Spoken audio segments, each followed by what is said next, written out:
The preacher's voice cut through the dry air like a blade dragged across stone. His words were meant to bind, to seal, to make permanent what had been decided without her consent. Eliza Hart stood in a town square of red willow, her hands folded tight enough to bruise, her eyes fixed on the dirt beneath her boots. The crowd pressed close, not to celebrate, but to witness. Forced weddings drew spectators the same way hangings did. People wanted to see power exercised. They wanted to watch a woman's choices collapse into nothing. She wore her mother's dress, altered hastily, smelling faintly of camphor and old grief. The fabric felt wrong against her skin. Everything felt wrong. The man beside her was a stranger. Jonah Hale. She knew his name only because the town council had spoken it 3 days prior when they informed her the matter was settled. Her father was dead. She was alone. A woman without a man was a problem that needed solving, and they had solved it. Eliza had prepared herself for cruelty. She had seen what happened to women who were handed over like livestock. She knew the stories, bruises hidden beneath long sleeves, voices that grew quieter each year, doors that locked from the outside. She expected rough hands and cold entitlement. She expected to be claimed the moment the ceremony ended. But Jonah did not touch her. Not once. No hand at her elbow to guide her. No possessive grip on her shoulder. He stood a half step away, hat held in both hands, his jaw clenched like a man bracing against a storm. When the preacher instructed him to take her hand, Jonah hesitated. Then he did, briefly, his palm rough and warm. The moment the words were spoken, he released her. The crowd murmured. Disappointment, maybe. Or confusion. Eliza risked a glance at him. Jonah Hale was not what she expected. He was lean, weathered, older than her by perhaps 10 years. His face was lined from the sun and work, his eyes distant. He did not look at her like a prize. He did not look at her at all. The ceremony ended. No kisses. No declaration. Just the preacher closing his book with a thud that sounded too much like a cell door slamming shut. People lingered. Women whispered behind gloved hands.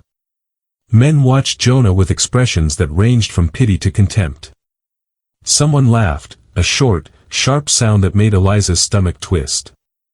She heard the word charity spat like an insult. Heard duty used as a weapon. Jonah walked toward his horse, and Eliza followed because there was nowhere else to go. He tied her small trunk to the saddle without speaking, then mounted. He offered her his hand to help her up behind him. She took it. The ride to his ranch was silent except for the rhythm of hooves and the wind scraping across open land. The house appeared on the horizon, small, plain, functional. No grandeur. No wealth. Just walls and a roof and the kind of quiet that felt like abandonment. Jonah dismounted first. He untied her trunk and carried it inside. Eliza stood in the doorway, uncertain, her heart hammering against her ribs. This was the moment. This was when it would begin, whatever version of captivity he intended. He set the trunk down near the back hallway and stepped back, keeping distance between them like it mattered. "You'll have the back room," he said. His voice was low, careful. "Door locks from the inside." Then he walked away. Eliza stood frozen, waiting for the catch. Waiting for the conditions. Waiting for the truth beneath the lie. But Jonah simply left. And the house settled into silence around her like a held breath. That first night, Eliza did not undress. She kept her boots laced tight, her dress buttoned to the collar, her body coiled like wire ready to snap. She tested the lock on the door 3 times. It was held. She placed a knife under her pillow, small, sharp, stolen from her father's belongings before they auctioned everything else. Then she sat on the edge of the narrow bed and waited. She listened for footsteps in the hall. For the creak of floorboards outside her door. For the sound of a man who had decided patience was finished. The footsteps never came. Hours passed. The house made its own noises, wind finding gaps in the walls, wood settling, the distant sound of cattle shifting in the dark. But no human movement. No attempt at the door. Eventually, exhaustion pulled her under. She woke at dawn, still dressed, the knife still hidden, her body stiff from tension that had nowhere to go. When she emerged from the room, the house was empty. Jonah was already gone. But there was food on the table. Cornbread wrapped in cloth, still faintly warm. Eggs fried in a pan on the stove. Coffee in a tin pot. No note. No instruction. Just provisions left without ceremony. Eliza ate standing up, ready to move if she needed to. The food was plain but decent. The silence felt heavier than any words could have been. This became the pattern. Jonah rose before light touched the horizon. He left food. Then he disappeared into the work that kept a ranch from collapsing, mending fences, tending cattle, hauling water, fighting with soil that refused to cooperate. Eliza watched him from the window sometimes, a distant figure moving across the land with the steady determination of someone who had no choice but to continue. She did not know what he expected of her. That uncertainty was worse than commands would have been. If he had told her to cook, to clean, to serve, she would have known the boundaries. She would have understood the transaction. But he said nothing. Asked for nothing. The space between them remained undefined, and that made her afraid in a different way. Still, she needed to occupy her hands. Idleness felt dangerous, like giving up. So she cleaned. She swept the dust that returned every afternoon. She scrubbed dishes and wiped down surfaces worn smooth by years of use. She learned the house by touching it, where the floor dipped slightly near the hearth, which cabinet door hung crooked, and how the window in the main room never quite closed all the way. She cooked because hunger was straightforward. It required no interpretation. She made stew from the provisions in the larder, baked bread when the flour allowed it, stretched meals to cover 2 people even though Jonah rarely ate much.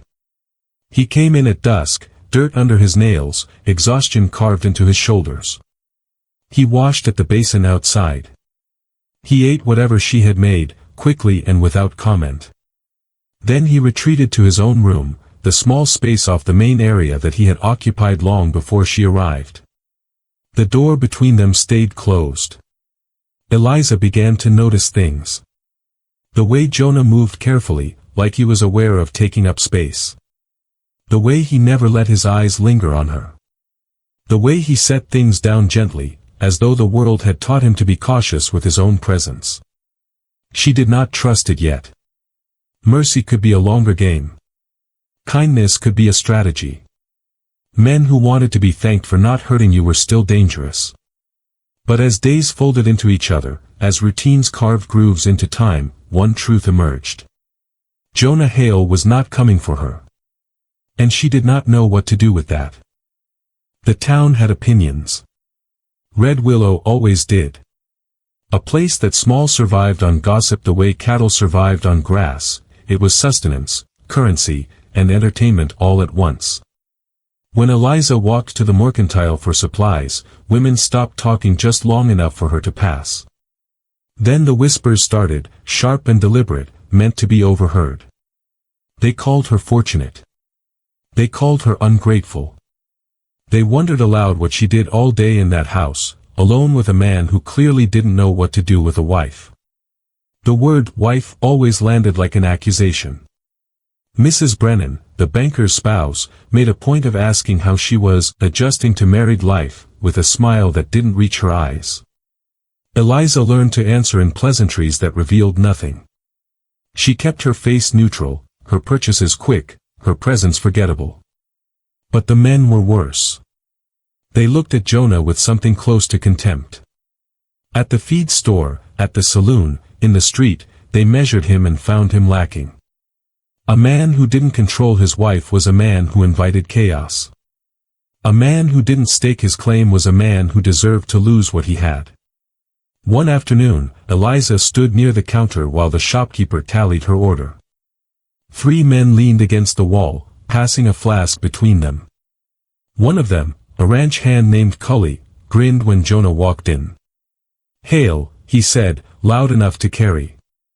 "Heard you got yourself a wife. Is that true, or is she just boarding at your place?" The other men laughed. Jonah kept his eyes forward, his expression unreadable. "Heard she keeps her own room," Cully continued. "That's how it works. You ask permission to eat at your own table." More laughter. Crueler this time. Jonah paid for his purchase, nails, rope, nothing remarkable. He took his goods and turned to leave. "Must not know how to handle a wife," Cully said, quieter now but still audible. "Shame. Pretty things like that, going to waste." Jonah stopped. For one suspended moment, Eliza thought he might turn back. Might finally respond to the provocations that had been building for weeks. Might prove he was like every other man who needed to defend his reputation with violence or threats. Instead, he walked out. The men shook their heads, disappointed.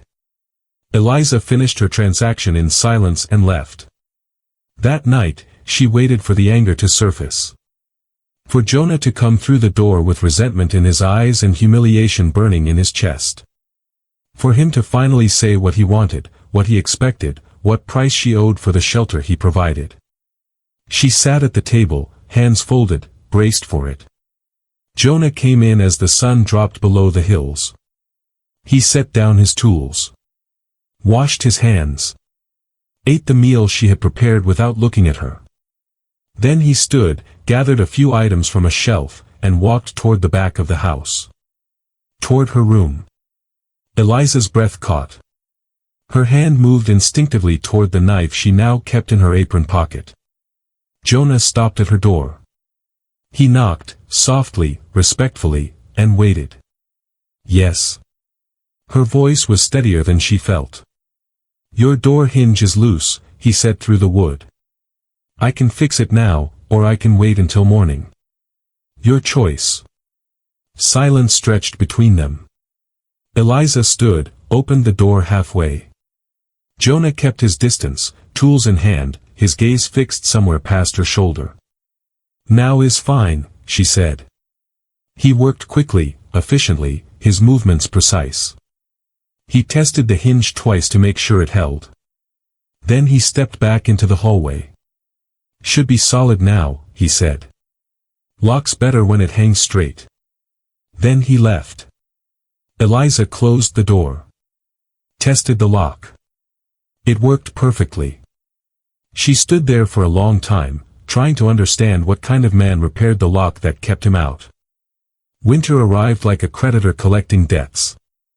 The cold came fast and stayed long, turning the ground hard as iron and the wind into something that cut through wool and wood alike.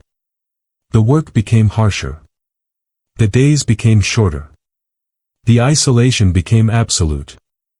Eliza watched Jonah's hands change. They cracked and bled from the cold, from rope burn, from the thousand small violences that came with keeping animals alive and structure standing when nature wanted both to fail. He wrapped them in cloth at night, but by morning they were raw again. He never complained. Never slowed down. He simply endured. She began to notice other things too. The way he ate, slowly, distracted, like food was an obligation rather than a pleasure. The way he sometimes sat on the porch after dark, staring at nothing, his shoulders curved under weight she couldn't see. The way he spoke more to the horses than to her, his voice gentler with them than it ever was with people. He was lonely. She understood that now. Not just alone, but unseen. The town had decided what kind of man he was, weak, passive, inadequate, and he had stopped trying to correct them. He had built his life in the margins of their judgment and learned to survive there. Eliza began leaving larger portions on his plate. An extra piece of bread. More stew. She never mentioned it, and he never commented. But he ate it. And once, just once, he nodded at her across the table. A small acknowledgement. Nothing more. December brought the fever. It started as a chill she couldn't shake, then became heat that burned through her like wildfire. She tried to keep working, to push through it the way she had learned to push through everything else. But her body betrayed her. One morning she couldn't get out of bed. Her limbs felt like lead. Her thoughts scattered like leaves in the wind. She heard Jonah's voice, distant and concerned. Felt cool cloth against her forehead. Tasted bitter medicine measured carefully onto her tongue. Time became unreliable. She drifted in and out of consciousness, caught between fever dreams and fragments of reality. When she surfaced, Jonah was there. Sitting in the chair beside her bed, his presence steady and unobtrusive. He didn't hover. Didn't speak unless necessary. He simply remained, changing the cloth when it grew warm, offering water when she could take it, measuring out medicine at intervals she couldn't track.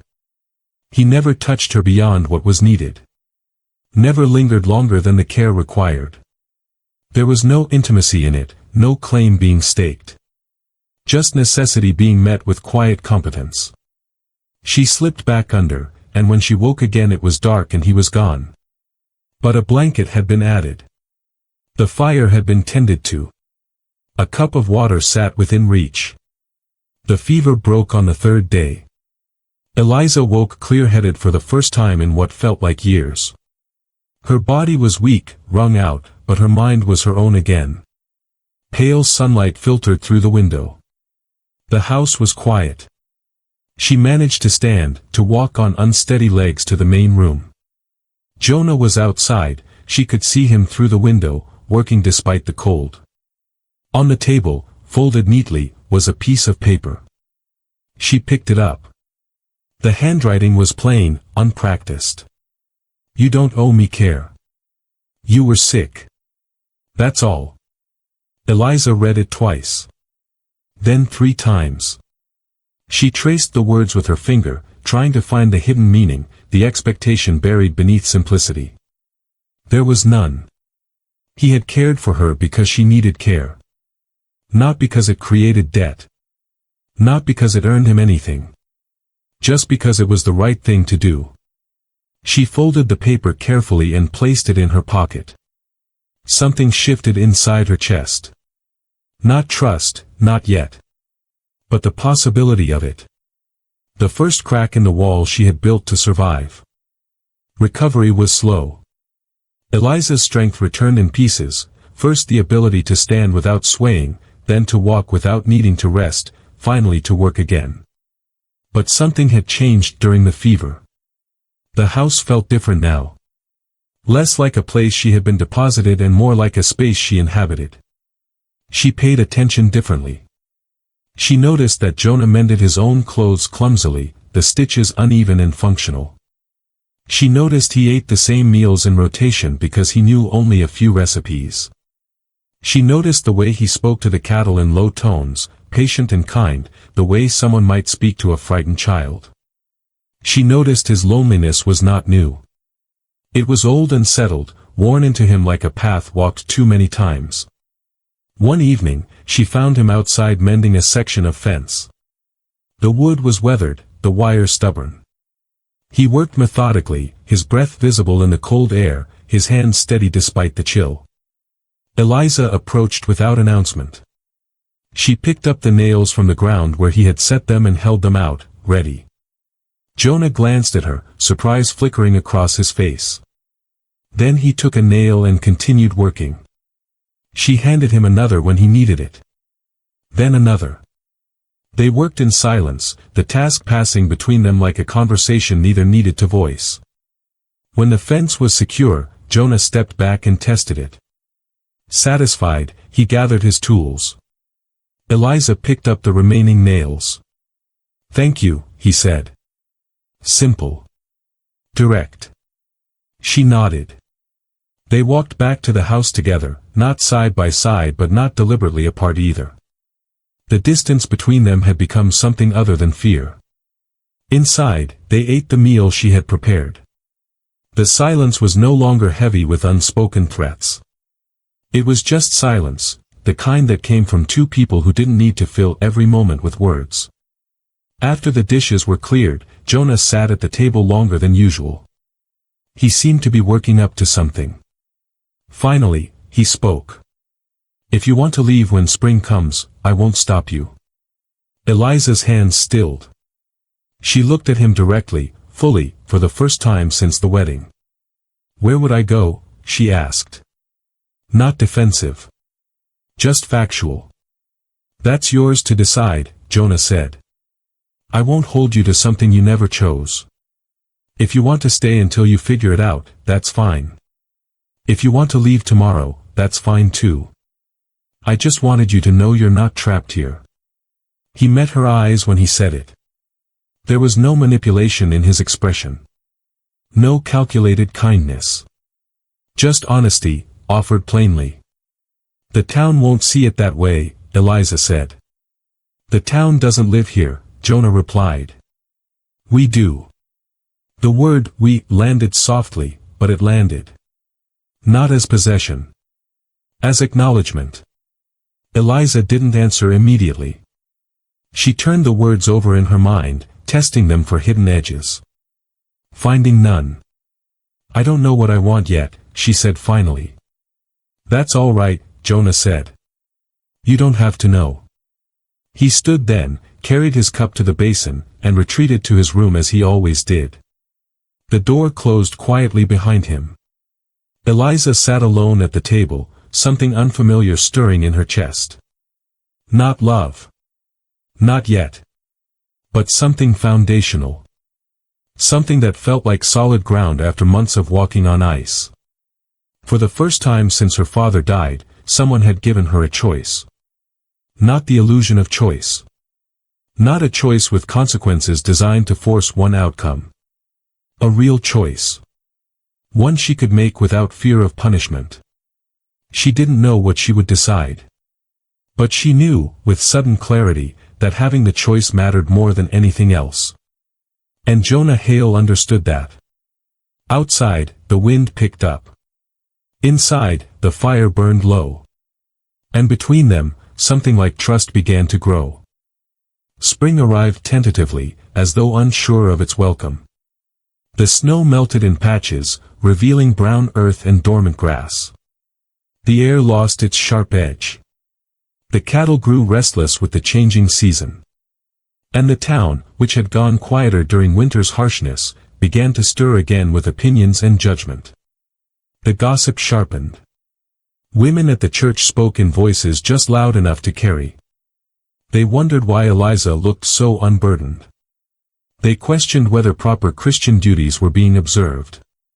They suggested, delicately, that perhaps the marriage was not a marriage at all, but something shameful disguised as respectability. The men were less subtle.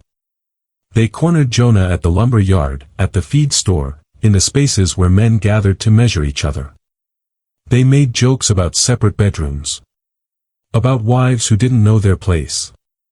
About the natural order being disrupted. One afternoon, Preacher Caldwell rode out to the ranch. He arrived unannounced, his presence heavy with assumed authority. Eliza saw him from the window and felt her stomach tighten. Jonah met him outside. Eliza stayed near the door, close enough to hear. "Brother Hale," the preacher began, his voice carrying the weight of concerned righteousness. "I've come as a friend. There are questions being raised about your household. About whether proper marital conduct is being observed."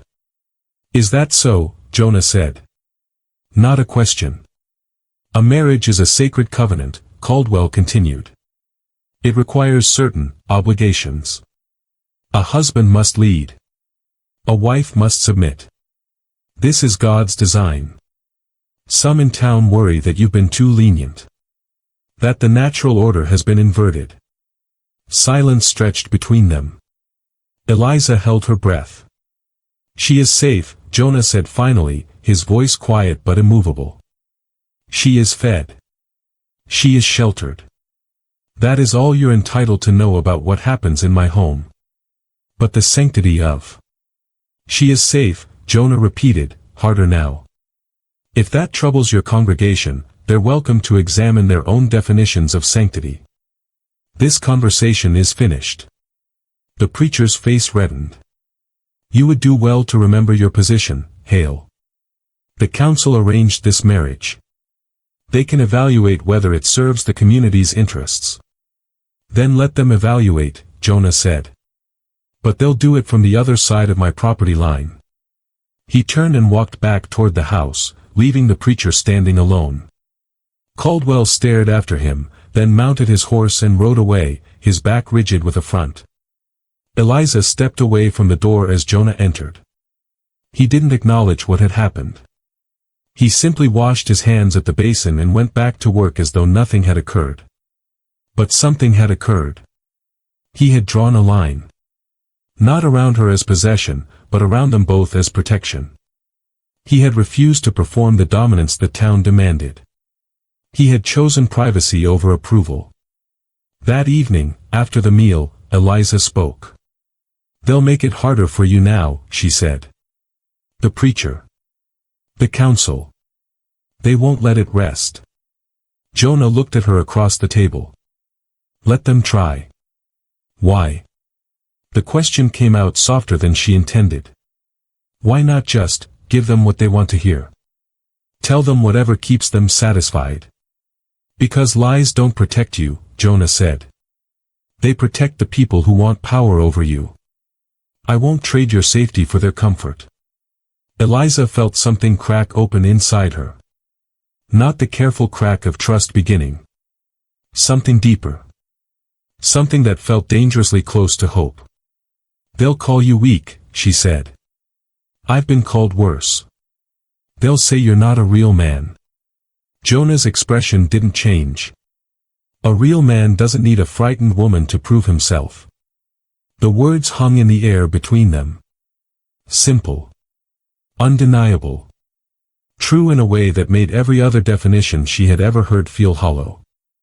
Outside, dusk settled over the land. Inside, the distance between them grew smaller. Not because he moved toward her. But because she was beginning to believe she didn't need to keep running. The town's pressure became a constant weight. Whispers followed Eliza wherever she went. Men looked at Jonah with undisguised contempt. The council sent a letter suggesting he attend a meeting to discuss household management and Christian duty. Jonah burned it on the stove without responding. But tension had a way of finding release. Late one afternoon, Eliza walked back from the mercantile alone. The sun hung low, painting the dusty street in amber light. Most people had gone home for supper. The street was nearly empty. Nearly. She heard the footsteps behind her before she saw him. Heavy. Unsteady. She quickened her pace. Mrs. Hale, a voice called. Slurred. Amused. What do you go by? Mrs. Hale. She didn't turn. Didn't respond. Just kept walking. The footsteps came faster. A hand grabbed her arm. She spun, pulling free. It was Cully, the ranch hand from the feed store. His breath reeked of whiskey. His eyes were unfocused but intent. Seems a waste, he said, grinning. Pretty woman like you, locked up with a man too weak to touch her. You're lonely, Mrs. Hale. Are you looking for someone who knows what to do with a wife? Eliza stepped back. Her hand moved toward her pocket, where she still kept the knife. But before she could reach it, another presence arrived. Jonah. He didn't run. Didn't shout. He simply appeared between them, solid and immovable. He didn't touch Eliza. Didn't even look at her. His entire focus remained on Cully. Step back, Jonah said. His voice was low, level, carrying no anger. Just absolute certainty. Cully laughed. Or what? You gonna fight me, Hale? Everyone knows you don't have it in you. I don't need to fight you, Jonah said. I just need you to leave. Now. Something in his tone, not threat, but promise, cut through Cully's drunken bravado. The ranch hand wavered, his confidence cracking. He looked at Jonah, then at Eliza, then back at Jonah.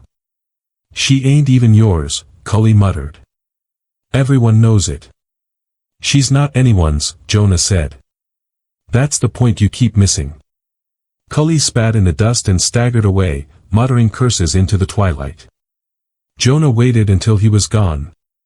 Then he turned to Eliza. "Are you hurt?" he asked. She shook her head. Her hands were trembling, but not from fear of Cully. From something else. Something she couldn't name yet. "Let's go home," Jonah said quietly. They walked together. Not touching. Just a present. When they reached the house, Jonah went directly to the porch and sat heavily on the steps. His hands were shaking. Not with rage. With the aftermath. Eliza understood then. He had been afraid. Not of Cully. Of what might have happened. Of not being there. Of failing to protect someone who shouldn't need protecting just to walk home. She went inside, poured coffee, and brought it out to him. She sat on the step beside him, not close, but closer than before. "Thank you," she said. Jonah wrapped his hands around the cup. No one should be afraid of walking home. Most men would have hit him, Eliza said. Most men think violence is the only way to prove something, Jonah replied. I just wanted him gone. That's all that mattered. Eliza watched him in the fading light. His profile was tired, lined with years of carrying more than his share. But there was something unbending in him. Not hardness. Integrity. You were scared, she said softly. Yes, he admitted. No shame in it. Just honesty. Because you thought he might hurt me. Because you shouldn't have to live like that, Jonah said. No one should. Not because I own you. Because it's wrong. Protection as duty, not possession. Safety as right, not privilege. Eliza felt the last of her defenses begin to crumble. Not all at once. But inevitably. Like ice melting under persistent sun. I'm staying, she said. The words came without decision, as though they had been waiting all along. Jonah looked at her. You sure? Yes. He nodded, asked nothing more, and expected nothing more. And somehow, that made everything else possible. Summer arrived with heat that softened the edges of everything. The land turned green in patches, stubborn and beautiful. The work continued, fences mended, cattle tended, routines observed. But the house itself began to change in ways that had nothing to do with structure. It felt alive now. Chosen. Eliza no longer kept the knife under her pillow. She unlocked her door in the mornings and left it open during the day. Small things appeared that hadn't been there before, wildflowers in a jar on the table, a better chair brought in from the barn, curtains she had sewn from fabric Jonah brought home without explanation. They spoke more. Not about anything profound. About weather and work and small observations. But the silence between words was no longer tense. It was comfortable. The kind of quiet that came from two people who had learned each other's rhythms. One evening, Jonah taught her how to mend harness leather. Their hands worked side by side, his guiding hers through the process. When their fingers brushed accidentally, neither pulled away quickly. They simply continued working. Another night, Eliza read aloud from a book while Jonah repaired a saddle. He listened, occasionally glancing up, his expression softened by lamplight and something that might have been contentment. Trust had grown into something more solid. Something that felt like belonging. The town noticed. Of course they did. But their gossip had shifted tone. Some people still whispered disapproval.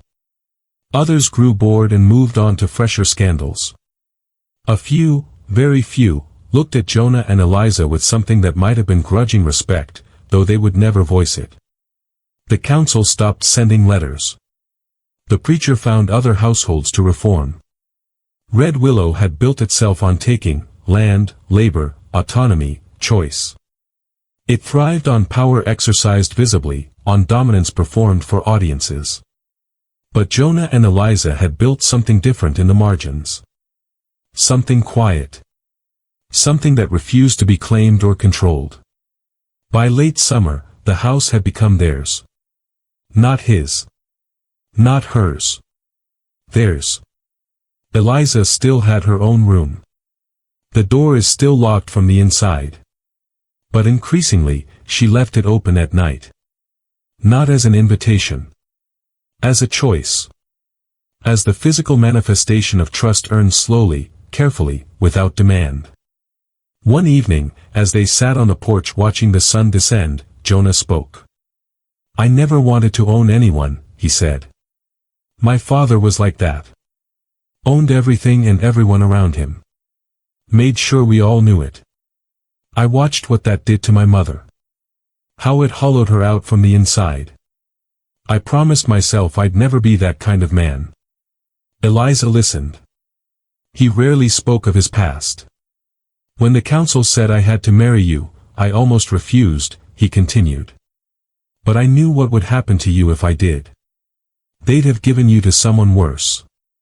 Someone who would have taken everything and called it his right. So I agreed. But I decided you'd have a choice. Even if it took time. Even if you never chose me. I'm choosing you," Eliza said quietly. "Not because I have to. Because I want to." Jonah looked at her then. Really looked at her. And she saw something in his eyes she hadn't allowed herself to recognize before. Not possession. Not ownership. Something far more fragile and far more valuable. Love. Offered without claim. "I'd like that," he said simply. No dramatic declarations. No promises that couldn't be kept. Just quiet acknowledgement of something that had grown in the spaces between them. Something built on respect and trust and the revolutionary act of letting someone be free. The sun dropped below the hills. The land stretched out around them, vast and unforgiving. But here, in this small house on stubborn ground, they had created something different. A place where mercy had become love. Where protection existed without possession. Where two people learned to belong without claiming. In a world built on taking, they had chosen to give. And in that choice, they had found home. If this story touched your heart, I'd love to hear your thoughts in the comments below. And if you enjoyed it, please like this video and subscribe for more stories from the Wild West, tales of courage, resilience, and the quiet strength it takes to choose love over fear. Thanks for listening, and I'll see you in the next story.